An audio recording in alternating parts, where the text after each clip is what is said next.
Bonjour, donc il s'agit de la deuxième partie des premiers pas dans l'interface OnRed. Si vous n'avez pas vu la première partie, il est préférable de la voir, elle s'affiche actuellement sur l'écran. Donc cette deuxième partie est pour aborder trois sujets, dont deux que j'avais oubliés dans la première partie, et un autre sujet un peu plus complet par rapport à un problème de password et de clavier configuré en QWERTY plutôt que de LaserTy. Alors, premier sujet, le changement de date que j'avais oublié. Donc enfin, pas plutôt changement de fuseau horaire, plutôt mise à l'heure, parce que par défaut, en fait, c'est l'heure américaine sur le RAID. Donc c'est assez simple pour changer. Il faut aller sur l'onglet Settings, Date and Time, et ici changer le fuseau horaire. Donc on va se mettre sur le fuseau horaire français, qui est à +1. Il se trouve, ouais, voilà. Il se trouve Paris. Et toujours au même principe, faire apply, sachant que la mise à jour est automatique de l'heure. Voilà. Donc ça c'est fait. Donc on voit bien que l'heure est maintenant correcte par rapport à l'heure de mon bureau Windows. Le deuxième sujet, il s'agit de la partie disque. Donc en fait, je vous avais dit lors de la précédente vidéo que à chaque fois qu'on rentrait dans l'interface OnRed, fallait appuyer sur Start et il y aurait bien un moyen de démarrer en fait sans avoir à appuyer sur le bouton systématiquement. Et en effet, quand on va dans Setting et que l'on va à la partie Disk Setting, on va trouver en fait une fonction Enable Auto Start, donc c'est celle-ci qu'il faut valider. Et de ce fait-là, quand on lancera le PC, la grappe sera lancée et activée automatiquement à chaque fois. Alors dans cette partie-là, une autre chose qui peut être intéressant, c'est le système de formatage par défaut, donc que l'on peut changer, soit BTFRS. Il y a d'autres formats, il y a des formats encryptés aussi. Moi, dans l'immédiat, je le laisse AXFS. On a d'autres choses que je ne détaillerai pas ici, peut-être la partie température, donc les warnings et les seuils critiques de température au niveau des disques. Donc j'ai fait une modif, j'appuie sur Apply et Done. Voilà. Le dernier sujet, c'est l'histoire des claviers QWERTY et AZERTY. Donc quand on accède à une RAID par un PC distant comme ça, on n'a pas de problème, hein, on est dans la configuration du PC distant, donc moi je suis en AZERTY, donc on peut taper facilement. Par contre, quand on accède à l'interface directement par le PC, donc serveur, on a donc le choix. Alors, je vais vous faire voir, j'ai fait une petite vidéo parce que c'est plus facile à vous expliquer comme cela. Donc lorsque que l'on boot donc sur le PC serveur et que l'on se connecte sur la carte graphique de ce PC serveur, on a le choix, donc j'en avais parlé lors de la première vidéo, de booter soit en GUI mode, c'est le mode par défaut que l'on a modifié, ou d'avoir accès directement au mode console, donc de Unread. Et par ce biais-là, en fait, on va avoir systématiquement une reconnaissance du clavier en QWERTY. Et ça peut poser des problèmes, alors moins en mode GUI, mais en mode console, c'est un peu galère pour taper. Alors, je vais vous faire voir un petit peu ce que cela donne. Donc là, on a sélectionné le mode console et on va booter donc dessus. Donc ça, c'est une vidéo de mon écran. Hein. Donc on a tout un tas de programmes qui sont lancés. Je vais passer dans la vidéo. Voilà, donc là, on est à la fin. Là, je fais un zoom. Donc on a la main. On doit rentrer son login et son mot de passe. Et là, je vais faire un essai. Je vais rentrer mot de passe. Et puis, on voit tout de suite que on est en fait configuré en mode QWERTY. Donc ça passe pas. Et donc le sujet, ça va être donc de modifier le type de clavier. Et pour modifier le type de clavier, eh bien, c'est pas simple. Et c'est là qu'on se rend compte que Unread En fait, c'est un peu comme une poupée russe. Quand on a un problème et qu'on veut le résoudre, en fait, on va être confronté à plusieurs choses et pour réaliser une modif assez simple, il va falloir passer par l'installation de plusieurs plugins que je vais décrire ici. Alors, ça va nous donner l'occasion en fait de vous présenter le plugin qui pour moi est le plus important, qui est le Community Application, qui est un plugin haut niveau qui va nous permettre donc de rechercher et d'installer d'autres plugins développés par la communauté. On va donc revenir sur l'interface donc Unread. Donc on a une partie ici où on peut donc installer les plugins. Donc quand on installe un plugin, on va directement sur cette page-là. Alors pour résoudre mon problème, donc j'ai fait des recherches dans les forums et je suis tombé donc sur un post qui parlait un petit peu du même problème et j'ai vu qu'il y avait une solution qui était apportée pour modifier donc un fichier que l'on appelle le GoFile, mais pour que cette modif-là soit prise en compte dans le GoFile, il fallait derrière installer un plugin donc qui s'appelle NerdTool et sur lequel on allait pouvoir valider un package qui s'appelle KBD comme keyboard. Et ce package permet donc de changer la configuration du clavier de QWERTY en AZERTY si on rentre un loadkey par exemple FR.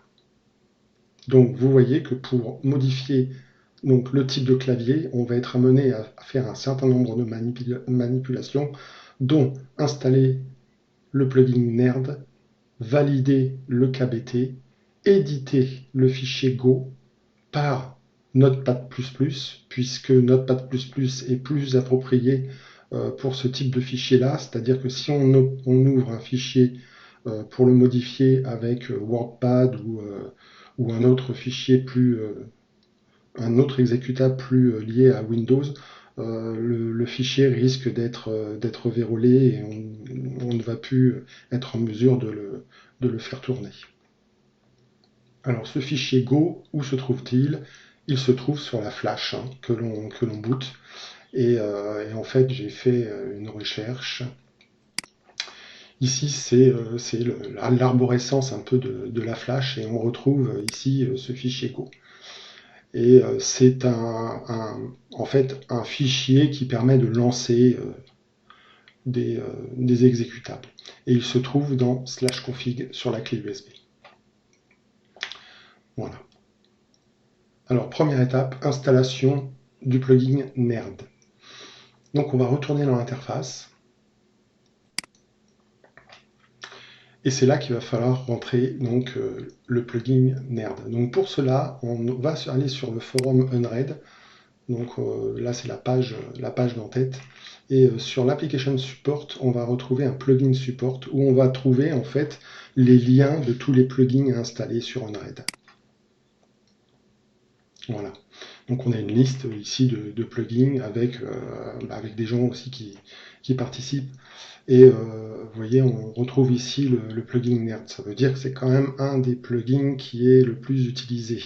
Donc quand on commence à être dans les 10 premiers de la liste, donc ça veut dire que c'est un plugin intéressant. Donc on rentre dedans. Alors, la première façon d'installer ça, alors ce que l'on va voir aussi dans ce plugin, c'est que ça intègre plusieurs packages. Donc. Et en fait, le package qui va nous intéresser, c'est celui-ci, KBD 11.15.3. Pour installer ce plugin, donc c'est toujours systématiquement le cas, on a donc ici un lien que l'on va copier-coller via CTRL-C. Je retourne dans mon serveur et je clique sur Install. Là, tout va bien se passer, le plugin va être installé. Mais ce n'est pas la méthode que l'on va utiliser. Je vous ai parlé de Application Community, on va plutôt passer par là, puisque de toute façon, il faudra installer ce plugin, que j'appelle Super Plugin. Donc on annule, et en fait on va retourner. Donc c'est tout, voilà. On va retourner sur ce forum-là et on voit ici le plugin Community Application et c'est celui-ci que l'on va installer.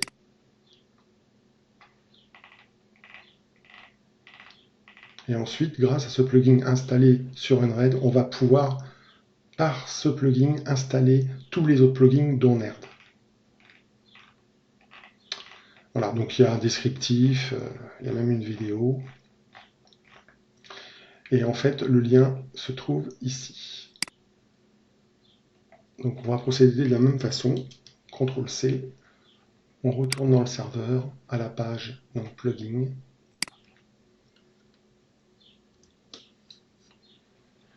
Et on installe. Voilà, le plugin est installé. On valide. Alors, ce que l'on va voir, c'est que ça va créer un deuxième onglet qui va s'appeler App. Donc, si je switch, voilà, l'onglet a été créé. Et quand on rentre dedans, donc on a des choses à valider. Et là, on est dans le Community Application Plugin. Et on a accès à une fonction de recherche ici. On va pouvoir aller chercher tous ces plugins. On voit les types de plugins qui sont d'ores et déjà installés. Donc là, j'en ai qu'un seul en l'occurrence. Donc j'expliquerai ensuite, par exemple, si on voit un plugin qui peut paraître intéressant. Donc je vais revenir sur App. Voilà. Par exemple, imaginons que ce plugin-là, par rapport à la description, nous intéresse. Donc on va pouvoir le mettre en pin. Donc c'est-à-dire qu'on le retient. C'est-à-dire qu'il n'est pas installé aujourd'hui, mais si je retourne dans pin add, on voit que on se l'est mis de côté en fait. En fait, on se le met de côté pour voir ce que ça fait et on l'installera éventuellement plus tard. Voilà.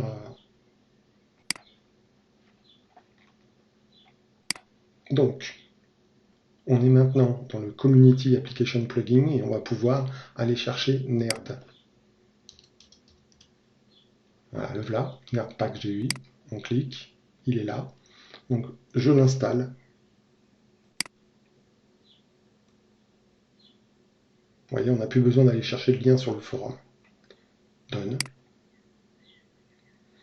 Et maintenant, il est installé. C'est-à-dire que si on retourne dans l'onglet plugin, on a donc bien nos deux plugins qu'on vient d'installer, Community Application et NerdTool.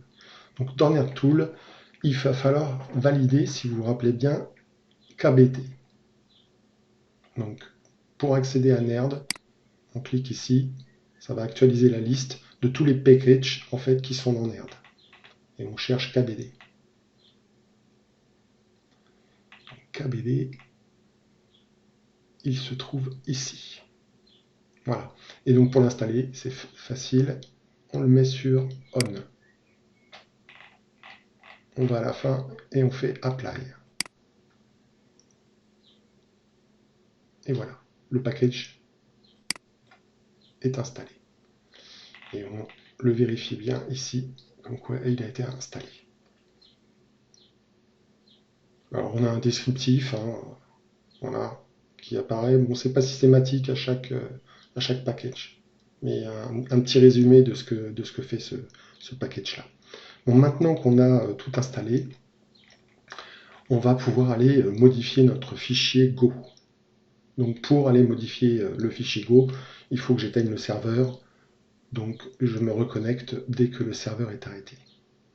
Le serveur étant arrêté, j'ai maintenant extrait ma clé USB donc, du serveur pour la remettre dans le PC distant afin de pouvoir modifier le fichier Go.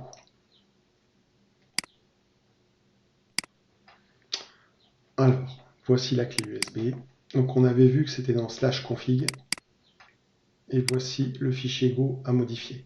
Donc on va éditer ce fichier avec Notepad++. Alors pour Notepad++, il faut l'installer si vous ne l'avez pas. Ça se trouve ici, et moi j'ai pris la dernière release, version 32 bits. Voilà. Non, 64 bits plutôt. Et j'ai téléchargé le zip package que j'ai installé donc sur mon PC, ça évite d'installer en fait complètement le programme. Voilà. Donc il se trouve ici. Et on va pouvoir, par cet éditeur, donc, ouvrir le fichier Go. Donc on va aller chercher la clé USB, /config, et Go. Voilà, donc on voit que c'est un fichier où il n'y a pas grand chose dedans, et on va rajouter donc une ligne d'instruction juste à la suite. Donc moi, je copie-colle.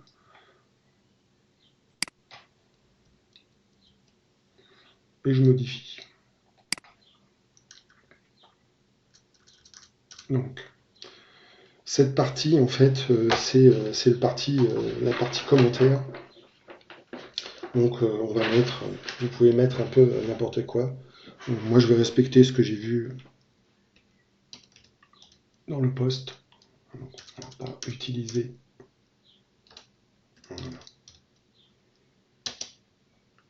Load, keyboard, layout. Voilà. Et donc, pour se positionner en AZERTY, en clavier FR en fait, la syntaxe, c'est load keys, espace FR. Voilà. Donc maintenant que l'on a modifié ça, on va pouvoir enregistrer le fichier. Alors moi, par mesure de précaution, du fait que j'ai pas fait de backup, je vais le sauvegarder, donc encore une fois sur la clé, mais en Go modifié. Enregistrer. Voilà. Donc il a été enregistré sur la clé. Je ferme l'éditeur. On va retrouver donc le Go modifié ici. Et celui-ci, je vais le sauvegarder en fait. Donc je vais le sauvegarder. Alors, quand on manipule les fichiers qui se trouvent sur la clé USB, il faut se dire que c'est très très sensible. Donc il est préférable avant de faire un backup de la clé pour pouvoir, en cas d'erreur, revenir à ce que l'on avait avant. Bon, moi j'ai pris comme habitude aussi, quand je fais des modifs comme ça, de laisser toujours en mémoire le fichier avant modification. Donc, je vais le renommer origine.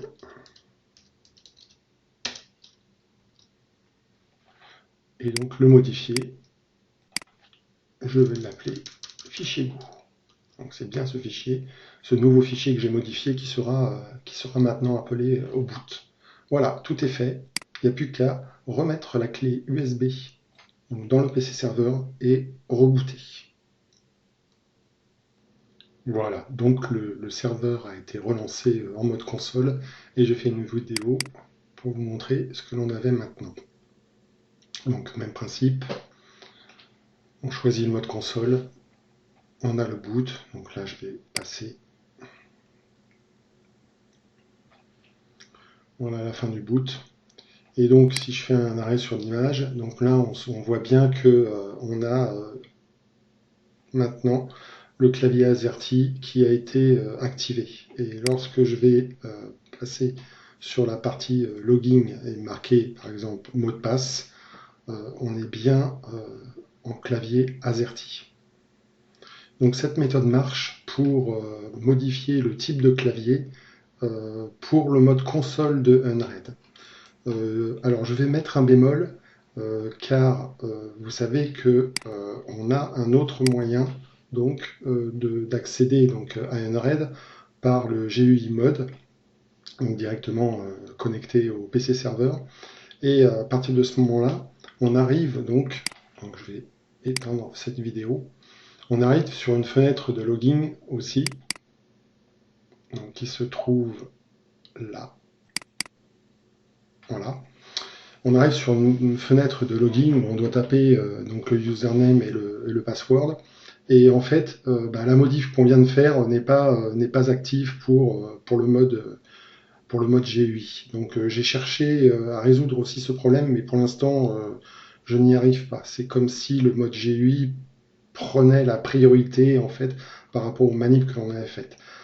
Donc ça veut dire quoi? Ça veut dire que pour l'instant, donc on reste en mode AZERTY quand on accède à une RAID par le GUI mode.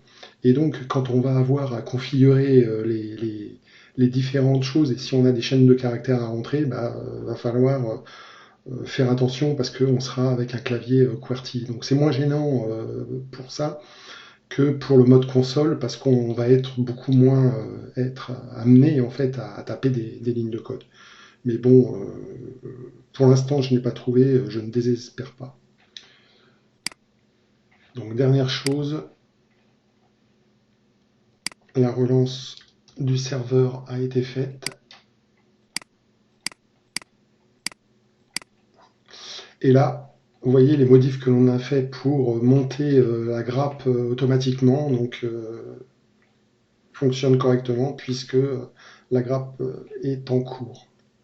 Voilà la fin de cette seconde vidéo sur les premiers pas. Sur les prochaines vidéos, nous aurons en fait l'opportunité de mettre un peu plus en œuvre la recherche et l'installation de plugins via la Community Application.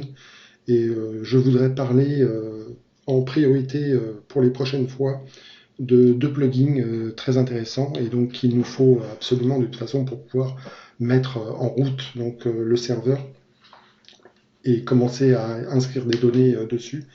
Il s'agit donc de Unassigned Device qui va nous permettre donc de connecter des disques au serveur sans les inclure dans la grappe pour pouvoir y copier les données. Et cette copie de données donc, se fera via un plugin qui s'appelle Crusader. Donc ça sera l'objet de la première vidéo, de la prochaine vidéo que je ferai. D'ici là, portez-vous bien. Allez, au revoir.